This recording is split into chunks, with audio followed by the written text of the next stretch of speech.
بسم الله الرحمن الرحيم. إن الحمد لله نحمده ونستعينه ونستغفره ونؤمن به ونتوكل عليه ونعوذ بالله من شرور أنفسنا ومن سيئات أعمالنا. اللهم صل وسلم على رسول الله صلى الله عليه وسلم.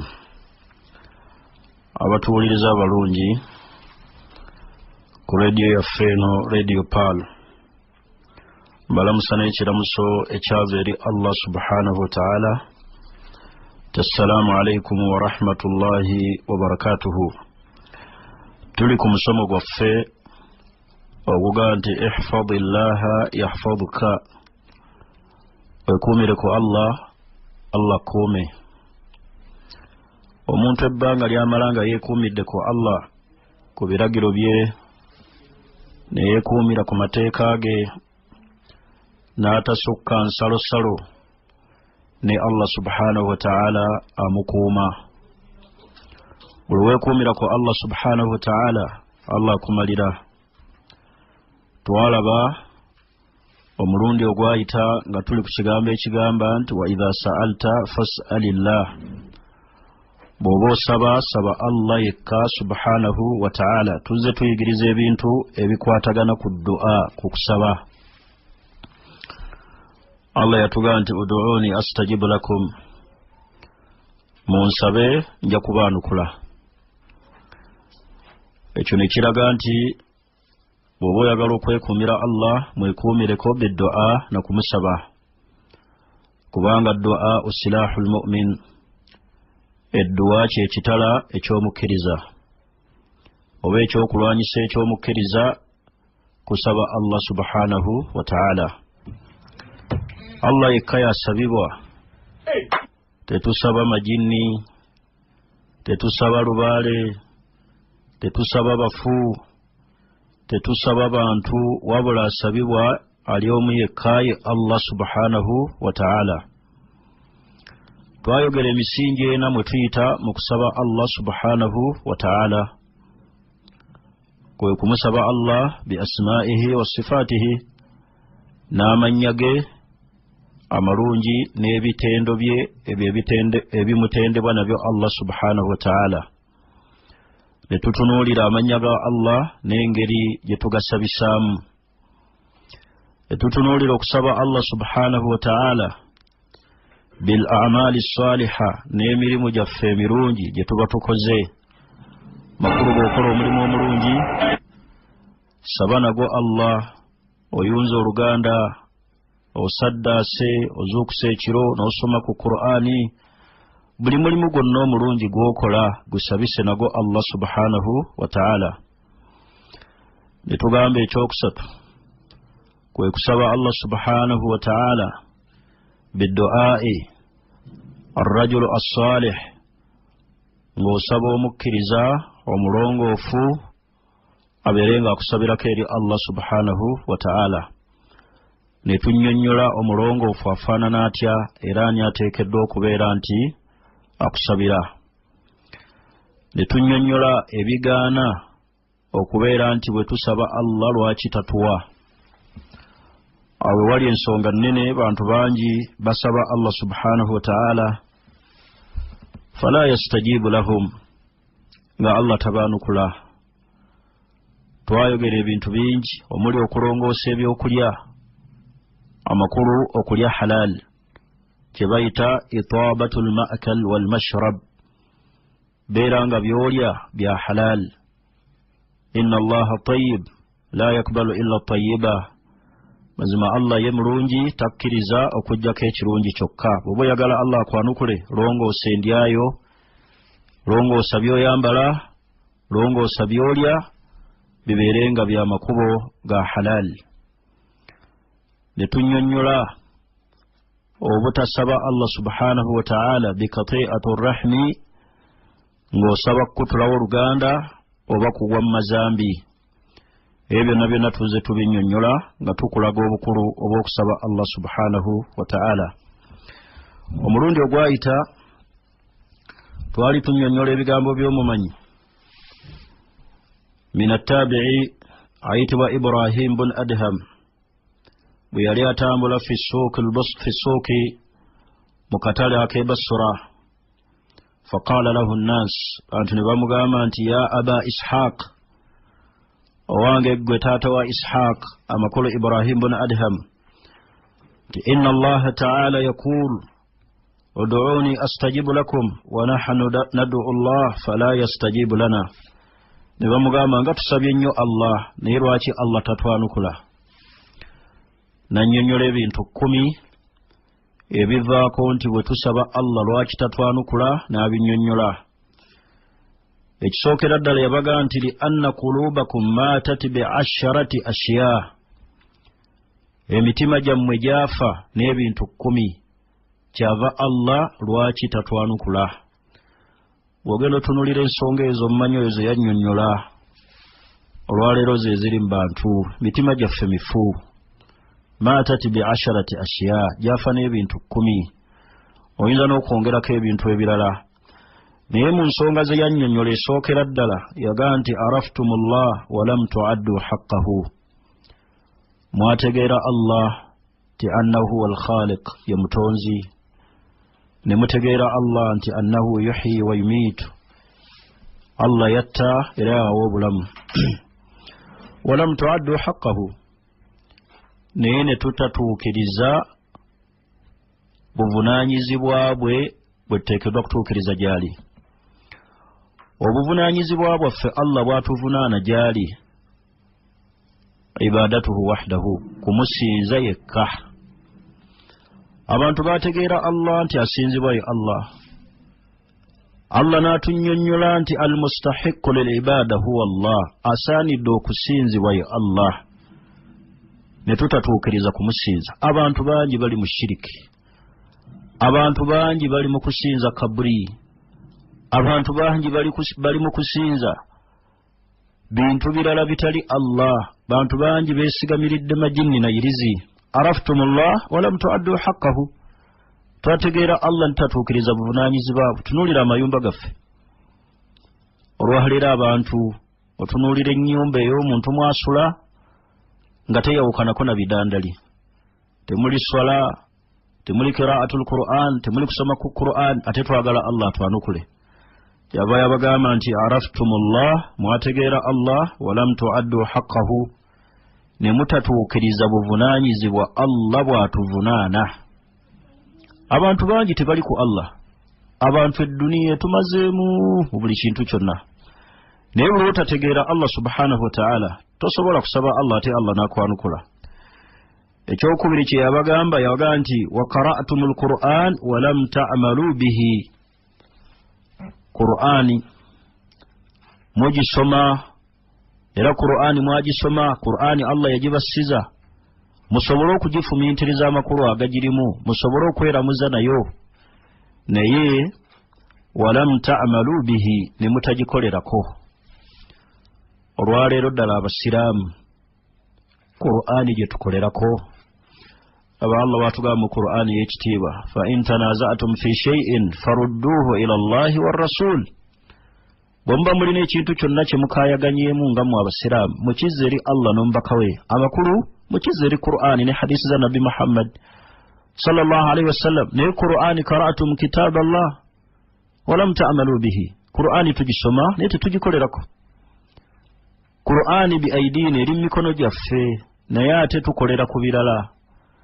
n'osanga omusiraamu n'amalako wiiki nga tasomye ku Qur'ani n'amalako omwezi nga Qur'ani tagisomye n'alinda Ramadani bw'eneeba etuuse asobole okusoma ku Qur'ani abantu bajjumbidde okusoma empapula z'amawulire n'asoma bukedde n'asoma New Vision n'asoma Monitor olunaku lulamba naye ng'ekitabo kya Allah takitunuddemu naye ate twagala Allah atusaasire kaakati abantu basomye Qur'ani y'ekitiibwa Qur'ani bagirina abamu Qur'ani bagirina mu mayumba kitabo kya Allah ekyekitiibwa abamu bakikubako nfuufu bakifuula kimuli mu mayumba bwakubako enfuufu bwakizaawo naye okisomye ddi qara'tum kitab Allah kitabo kya Allah tukisomye walam ta'malu bihi tettakikolerako aya ezoogera ku riba tuzisoma mu Qur'ani y'ekitiibwa tuziyitako buyisi bamasheekhe bangi bagweredde mu riba abamanyi bangi bali mu banka riba, abasiraamu bangi bali mu riba, sente za interest ezirese ebizibu. Aya ezo nyingi ziri mu Qur'ani y'ekitiibwa. Aya zitugaana obwenzi ziri mu Qur'ani y'ekitiibwa. Bantu bali mu bwenzi, kyala bafumbo bali mu bwenzi, abaana abawala bali mu bwenzi. Bwe bajjamu embuto bakola ki? Qara'tumul Qur'an wa lam ta'malu bihi. Qur'ani twagisoma naye tutagikolerako. Bintu bingi Qur'ani byeyogera bingi nga tubisoma. Aya zitugaana okuwaayiriza, aya zitugaana obulyaza amaanya, aya zitugaana obubbi, aya zitugaana okutambula obukunya. Naye olwaleero tunuulira amaka, maama n'omwana ne taata toyawula nnyambala. Qara'tumul Qur'an, Qur'ani tugisomye, walam ta'malu bihi, naye tetugikoleddeeko ge mazima. Aya zoogera kirala, n'abasiraamu tuli ku kirala. Kakati ate twagala tusabe Allah twanukule, songa mu Qur'ani y'ekitiibwa mwe muli buli kintu kyonna. Mwe muli obulungamu, mwe muli okusaasira kwa Allah. Naye ebbanga litunaamala nga tetunnakolera ku Qur'ani nga kyegamba, tujja kusaba nnyo Allah laylan wa nahaara, emisana n'ekiro, nga Allah tatwanukula. Tunula abasajja abatukulembera abalongoofu bagendanga okusaba obusabi edduwa ey'enkuba. Wallahi ne bavaawo ng'enkuba etonnya, ne bavaawo ng'ebire bikutte. Naye olwaleero akasana kaaka, abantu ne basaba ne balaajana, Allah tayanukula. Lwaki? Mitima gyaffe gyafa. Kitabo kya Allah twakisenguka ne tukisoma ne tutakikolerako. Bwe tuba twagala Allah twanukule, tukolere ku Qur'ani y'ekitiibwa. Yayogera ekyokusatu n'aga nti waza'amtum hubbu nabiyyikum wa taraktum sunnatahu. Mwalowooza ne musuubira nti mwagala nabbi, kusuubira busuubizi nti nabbi tumwagala. Naye wa taraktum sunnatahu, sunna za nabbi abantu bazivaako. Abantu beefuula abaagala nabbi, naye ng'enkola ya nabbi tugiri bbali. Kyava Allah tugamba mu Qur'ani y'ekitiibwa, wama ataakum ar-rasulu fakhudhuhu, nabbi kyabazzenga nakyo kyonna fakhudhuhu mukikwate, wama nahaakum anhu fantahu, nabbi kyaziyiza mukyewale. Ddala abasiraamu tuli ku sunna za nabbi Muhammadin sallallahu alaihi wasallam. Enkola gye tuliko ne nabbi enkola gye yaliko sunna, enneeyisa ye, embeera ze, empangaala ze. Tunuulire enneebaka y'abasiraamu, tunuulire entambula ez'abasiraamu, tunuulire ennyambala, tunuulire enneeyisa, tunuulire shakil. Embeera nabbi sallallahu alaihi wasallam sunna ze yalingako enkola. Ddala abasiraamu kwe tuli. Abasiraamu sunna za nabbi Muhammadin sallallahu alaihi wasallam, abasiraamu kwe bali. Oba kye twagadde ekitunyumira kye tukola, ekitatunyumidde ekitajja mu bwongo bwaffe tukireka bulesi. Kola ejja n'ogiyingira. Ekyokutaano kyayogerwa n'aga nti wakultum innakum takhafuuna an-naar walam tahrabu minha. Muga nti muti omuliro walam tahrabu minha, naye ate omuliro temugudduse. Abantu omuliro gwa Allah gw'amaanyi, Allah gwagenda okuyingizaamu abantu abajeemu. Omuliro gwa Allah gwokya. Ajisaamuna la takwa ala nnaar, bannaaye mukkirize nti emibiri gyaffe gino tegisobola kugumiikiriza muliro, tegisobola kugumiikiriza muliro. Naye tusuubira nti omuliro gwa Allah, era tukakasa nti omuliro gwa Allah gugenda kuyingirwamu bantu bajeemu, naye ate tetugudduse. Amakulu ebituyingiza omuliro ate bye tuggwereddemu. Tuggweredde mu bituyingiza omuliro, enneeyisa. Tunuulira empisa ez'abasiraamu, tunuulira okunyooma okuli mu bantu, tunuulira abaana engeri gye bayisaamu abakadde baabwe, tunuulira abasajja engeri gye bayisaamu bakyala baabwe mu maka, otunule n'abakyala engeri gye bayisaamu babba baabwe mu maka. Omuliro tugudduse. Ebituyingiza omuliro ate bye tusinga okwettanira tulabanga abagenda okubeera ku dduniya obutavaako. Ekirala kyeyogera yagaa nti wakultum inna almauta haqqun walam tasta'iddu lahu, mwagamba nti okufa mazima walam tasta'iddu lahu, naye temukwetegekedde. Abantu nga tebeetegekedde kufa, bantu beetegekedde dduniya eno ne bagyetegekera mu buli kintu kyonna. Hati oli n'atuuka n'okutegeka bulangiti eri mulwaza mu ddwaliro oba essuuka azirina nti yeetegeka seera ebyenkuba n'agula gambuutusi n'agula umbrella, naye ate okufa tetukwetegekedde. Bwe ndiba ntuuse okufa, kino kye ŋŋenda okwanjula maaso ga Allah. Abantu ensi etusingidde akhira, tusuubira nti okufa era tugamba nti okufa mazima, naye lam nasta'iddu lahu, bane tetwetegekedde kufa. Ate ng'okufa ekisinga okwewuunyisa, teri amanyi buli omu lwagenda kufa. Essaawa eno gy'oliko ofa, enkya ofa, tolabangayo bafiiridde mu buliri, tolabangayo babadde bazannya kapiira ne bajjulukuka mu kisaawe nga babadde bazannya, naye nga tebabakubye na bukubi n'agwa wali n'afa. Tolabangayo abasirise ne basirikira mu buliri, bayingidde obuliri nga balamu ne balya n'ekyaggulo, naye bugenza okukeera ku makyanga amannya gakyuse, tugenda wa mugenzi baleeta mayiti. Tinolwensonga baganda bange abasiraamu tubeere nga twetegekera ekigambo kufa. Ekirala kye yagambye ekisembayo yagaa nti washtaghaltum bi uyubi nnas wa taraktum uyubakum, mufunye obudde obutawaana n'obumogo bw'abantu, kutunuulira gundi ali kino gundi ali kiri, naye ne mwerabira obumogo bwammwe. Bantu batunulira obumogo bw'abalala, beerabidde obumogo bwabwe. Ekisembayo yagaa nti wa akaltum ni'ma Allah wa lam tu'addu shukraha, ebyengera bya Allah nga mbiridde naye ate temwebazizza. Muziisa abafu ne muteebuulira nabo, fa kaifa yustajabu lakum, kati Allah n'atwanukula atya?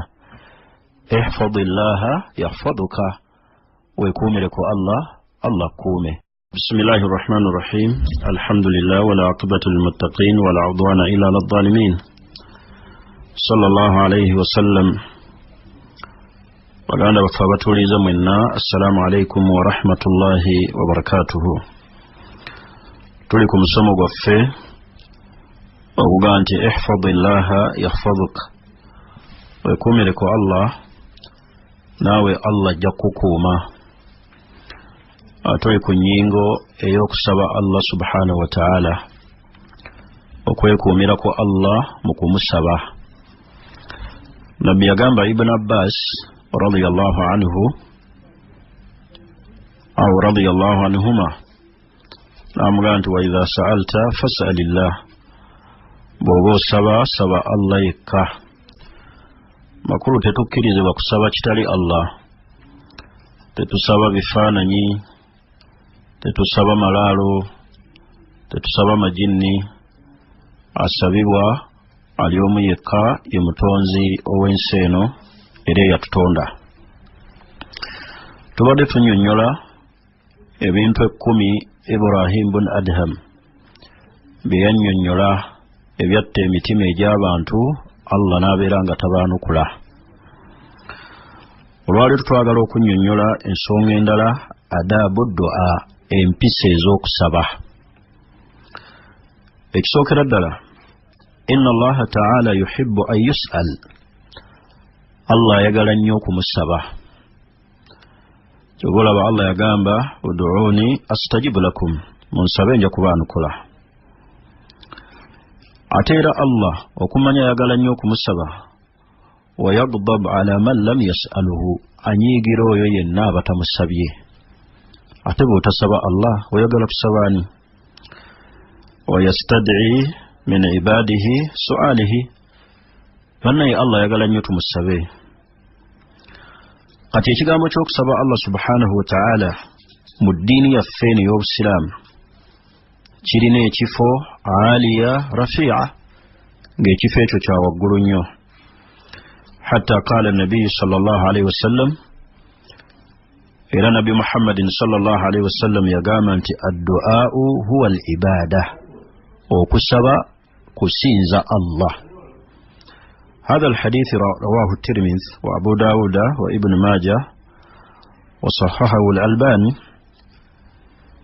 في صحيح الترمذي. kati wekubanga okusaba ebeera ibaada busiraamu butuwa engeri gye tusabamu Allah. Twatunulira amakubo mwe tuyita okusaba Allah. Olwaleero twagala twogere ku adabu du'a, empisa ez'okusaba. Osanga abantu bangi bayinza okuba basaba naye nga tebamanyi empisa ze bateekeddwa okukozesa mu kusaba Allah. Oluusi nga ne Allah kyava tatwanukula. Empisa esookera ddala bw'oba oyagala Allah yanukula okusaba kwo, goberera ebintu bino wammanga. أن يكون الداعي موحدا لله تعالى في ربوبيته وألوهيته وأسمائه وصفاته. omuntu yenna asaba Allah ateekeddwa okubeera nga muwahidan lillahi ta'ala, ng'ayawula Allah fi rububiyatihi, mu bulezi bwe, wa uluhiyatihi, mu kumusinza, wa asma'ihi wa sifatihi, n'amannya ge n'ebitendo bye. Kun muwahidan lillah, beera omuntu ayawula Allah subhanahu wa ta'ala mumtali'an qalbuhu bitawhid, ng'omutima gw'oyo asaba Allah gwonna gwajjula tawhid. Teguliimu kantu konna kakweraguza, teguliimu kantu konna ka shiriki, teguliimu kantu konna kabuusabuusa oba Allah gyali oba tumusaba gyali awulira. Oteekeddwa okubanga nti omutima gwo gwonna mumtali'an bitawhid, gujjudde tawhid, okwawula Allah. Kyova olaba ebintu bibiri tebisobola kusisinkana, tawhid ne shiriki. Ekimu kyennyume kyakyo oteekeddwa kubaako na kimu. Kakati ate osaba otya Allah ng'ate bw'ogenda mu ssabo, n'osaba Allah ate n'osaba ebirala, n'osaba Allah n'ogenda mu bafu ate nabo n'obasaba, n'osaba Allah n'ogenda mu b'oyita ba awuliya ate bw'olaajanira okubeera nga bamala ebizibu byo. Omuntu asaba Allah an yakuuna muwahidan lillah fi rububiyatihi, mu bulezi bwe ng'ategeera nti Allah ye mutonzi, yatta, yagaba, yawonya, yakola buli kintu kyonna. Wa uluhiyatihi, era mu kumusinza ng'osinza omu yekka Allah. Wa asma'ihi wa sifatihi, ng'era oyawula amannya ga Allah n'ebitendo ebyo Allah bye yeetenda nabyo. Kyava Nabbi Muhammadin sallallahu alaihi wasallam ateekawo sharutu ijabatu liddu'a, akakwakkulizaako okwanukula eddu'a.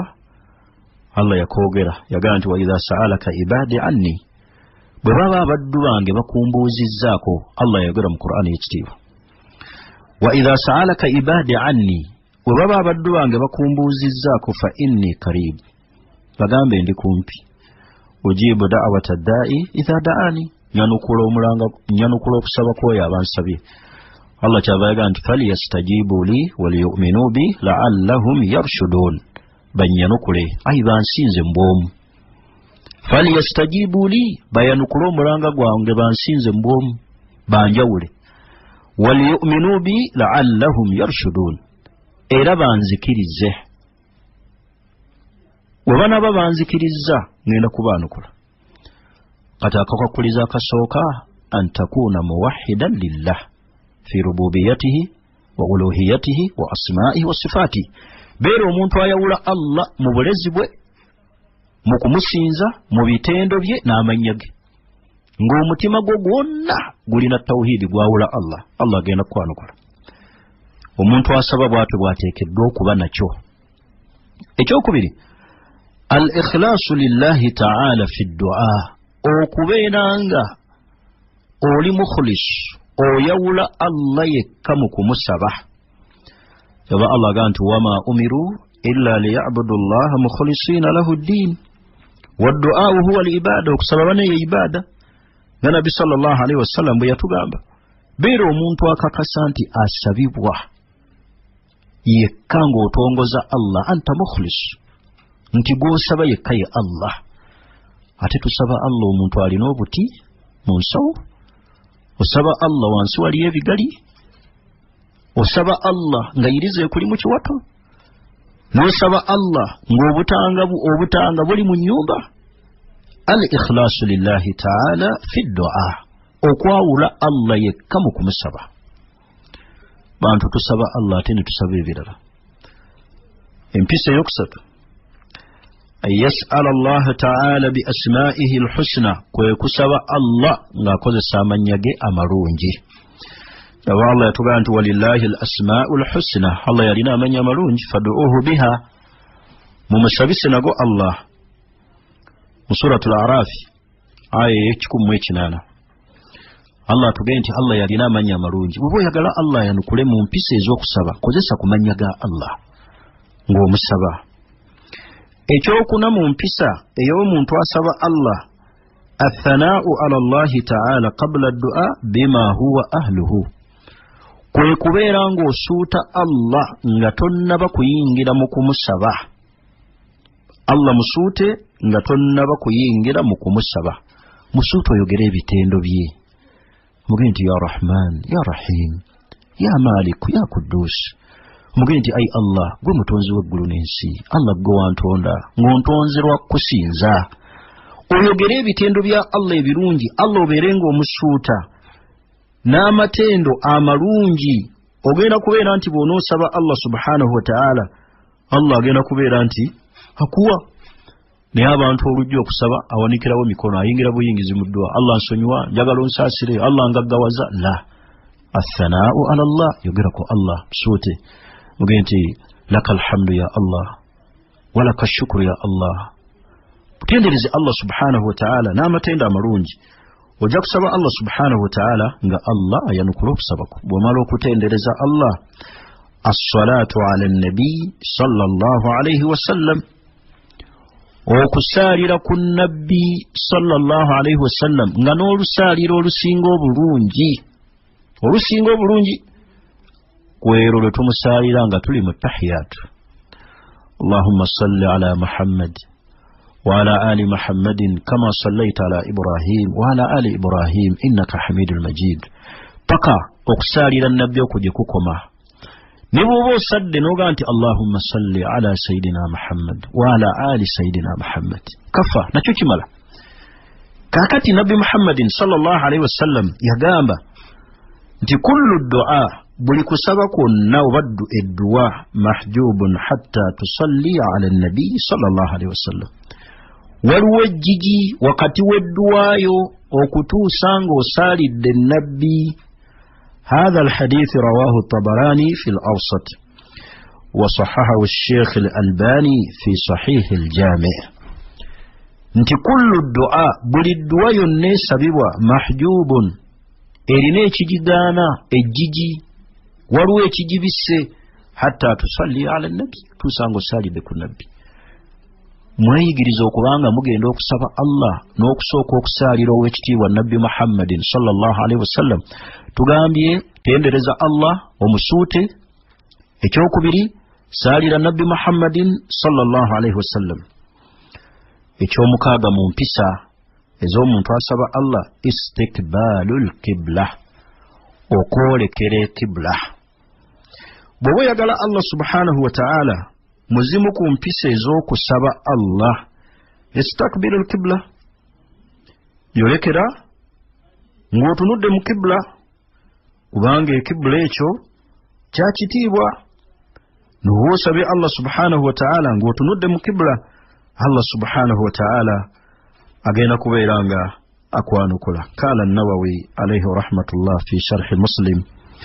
yagaa nti fihi istihbabu istikbalul qibla fi ad-du'a mulimu okwagalibwa mu kusaba mu mpisa ez'okusaba okwagalibwa okutunula mu qibla nene woba totunudde mu qibla naye ekisingako obulungi buli wonootunula mu qibla kigenda kuwa nti omutima gwo gumaze okugonda n'okutegeera ani gw'ogenda okusaba yolekere qibla obeere ng'osaba Allah subhanahu wa ta'ala ekyomusanvu raf'ul yadayn kwe kuwanika ku mikono ng'osaba Allah subhanahu wa ta'ala جاب نبي محمد صلى الله عليه وسلم حديث الذي رواه أبو داود عن سلمان رضي الله عنه قال قال رسول الله صلى الله عليه وسلم إن ربكم تبارك وتعالى حيي كريم مزما الله مكواتب وانسوني نيو أتم غبي يستحي من عبده أكواتب ومدوين سوني إذا رفع يديه إليه ووانك مكونو جاري أن يردهما صفرا وكجزا nga صفرا nga myerere nga Allah takwanukudde kitegeeza ki ti omuntu bw'aba agenda okusaba Allah amaze omusuuta asaalidde ku nabbi atunudde mu kibula wanika emikono gye eri Allah. Mulimu abantu bangi abasiraamu abalowooza mbu okuwanika emikono tekikkirizibwa mu busiraamu. Hadisi nabbi Muhammadin sallallahu alaihi wasallam yajogera eri mu Abu Dawuda hadisi eva ku Salman yagaa nti inna Allaha tabaraka wa ta'ala hayyun karim mugabi akwatibwa ensonyi yastahi min abdihi akwatibwa omuddu w'ensonyi aba Allah bakwatibwa ensonyi bw'oba owanise emikono gyo gyali ayyaruddahuma sifra okugizza nga myereere nga Allah takwanukudde. هذا الحديث صححه الشيخ نصر الدين الألباني في صحيح أبي داود يجي صححه ناغا أنت حديث صحيح ونك ميكونو جيري الله نيمو كوانيك ميكونو جيري الله jiwanike ng'otunudde munda mu ebibatu byo munda mu ebibatu mwoba otunula booti abamu bawanika emikono n'ayisa omutwe abamu n'awanika emikono giri wansi naye tunula booti mu kibatu gyo giwumbe emikono gyo booti otunule mu kibatu kyo osabise Allah. Kyaba nabbi mu hadisi endala yagamba udu Allah musabe Allah fi butuni akiffakum munda mu ebibatu byammwe kola booti ebibatu byo obigatte ogatte ebibatu booti owanike emikono osabe Allah subhanahu wa ta'ala. Allah subhanahu wa ta'ala jakwana ezo nampisa ziraga omuntu aye omwetowaze eri Allah obiringa Allah subhanahu wa ta'ala omusabisa ويكون باطن الكف إلى السماء على صفة الطالب المتذلل الفقير المنتظر أن يؤطى muntu asabisa bw'atyo munda mu ebibatu bye omuntu omwetowaze eri Allah alindirira okuweebwa. N'olw'ensonga eyo kyava nabbi sallallahu alaihi wasallam yagaa nti idha sa'altumullaha fas'aluhu bibutuni akuffikum wala tas'aluhu biduhuriha bwembanga musaba Allah mumusabise munda mu ebibatu byammwe wala tas'aluhu biduhuriha temumusabisa kungulu biduhuriha kungulu bwoti n'owanika biwanisi abamu awaka atawanika bw'aginyeenya alinga alajana fi butuni akif fi butuni munda muno omwebibatu byammwe akuffikum munda mu ebibatu byammwe mumba musabisa Allah subhanahu wa ta'ala. Hadisi eri mu Abi Dawuda. N'olw'ensonga eyo ekyokuwanika emikono n'ogiwumba booti n'owumba ebibatu byo munda mu ebibatu n'osabisaamu Allah subhanahu wa ta'ala kyekiri sunna.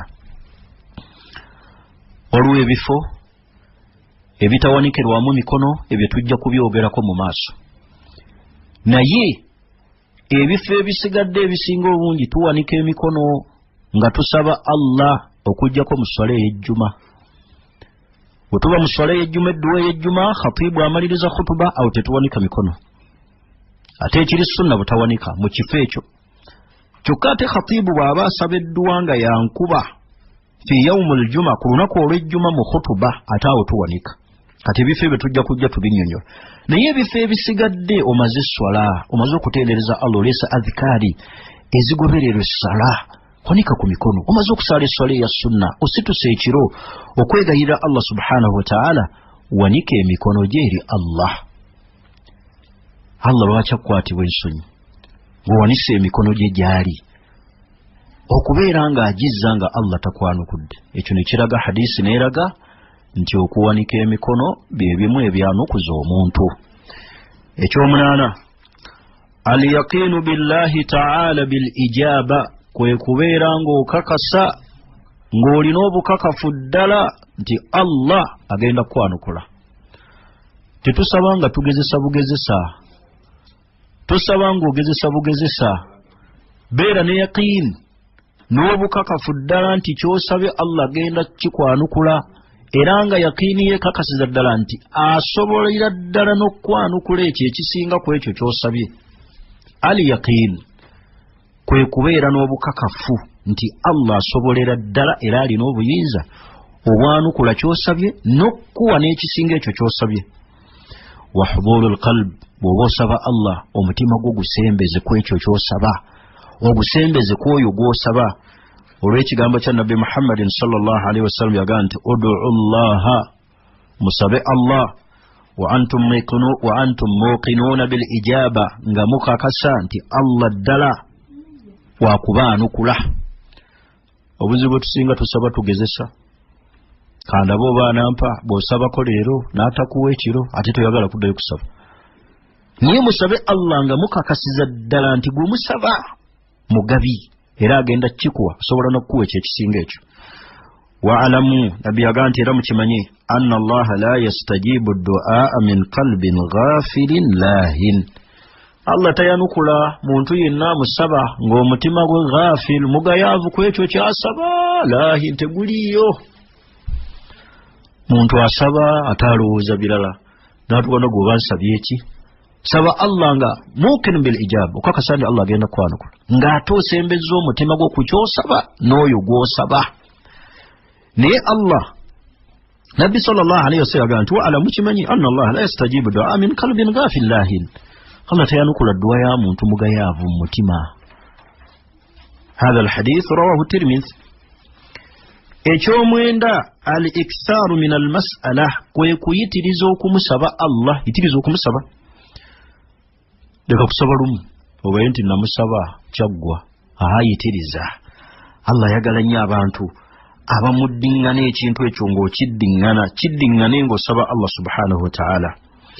N'olw'ensonga eyo baganda bange abasiraamu, empisa ez'okusaba Allah subhanahu wa ta'ala zaalaga walaawe. Tuba twagala Allah subhanahu wa ta'ala okumusaba, tubeere nga tuyitiriza okumusaba. Fayasalu al-abdu rabbahu ma yasha min khayri ad-dunya wal akhirah. Saba Allah ebirungi by'ensi byonna ebigirimu, saba ebirungi bya akhira, n'okubeera ng'omupeeka. Naye tobeera al-istijalu bil istijab, omuntu apakuko okwanukulwa. Weewala okubeera nti obeeramu abo abapakuko okwanukulwa, ogambe nti kad da'awtu wa da'awtu falam ara yastajibu li, musabye ne musaba naye siraba bwannyanukula. Tojja kuba tokoze bulungi. Ekyekumi aljazmu fihi, kwe kubeera nga ddala olina jazmu, okakasiza ddala nga ddala otaddeyo obuvunaanyizibwa, olina obumalirivu. Kubanga Nabbi sallallahu alaihi wasallam yagaa nti la yakulanna ahadukum Allahumma ighfir li in shi'ta. Tagezanga n'agamba omu mu mmwe nti Allah nsonyiwa bw'oba oyagadde, Allahumma arhamni in shi'ta, Allah bw'oba oyagadde nsaasira. Liyazim almas'ala fa inna Allah la mukriha lahu, Allah takakibwa, talina mukaka. Nsonyiwa bw'oba oyagadde, nga gawaza bw'oba oyagadde, beera ne jazim, gw'osaba nti ddala yoyo ayanukula ky'osabye akisobola. N'ekisembayo baganda bange abasiraamu, mu mpisa ez'okusaba tujja kuziddiŋŋana. Nja kuziddira omulundi ogujja tubeere nga tuzimaliriza. Kankome ku nsonga eyo, biidhnillahi ta'ala tusinkane omulundi ogujja. Ihfadillaha, weekuumire ku Allah mu kumusaba. Yahfaduka, Allah ajja kukukuuma. Yahfaduka, Allah ajja kwanukula okusaba kwo. Wassalamu alaikum wa rahmatullahi wa barakatuh.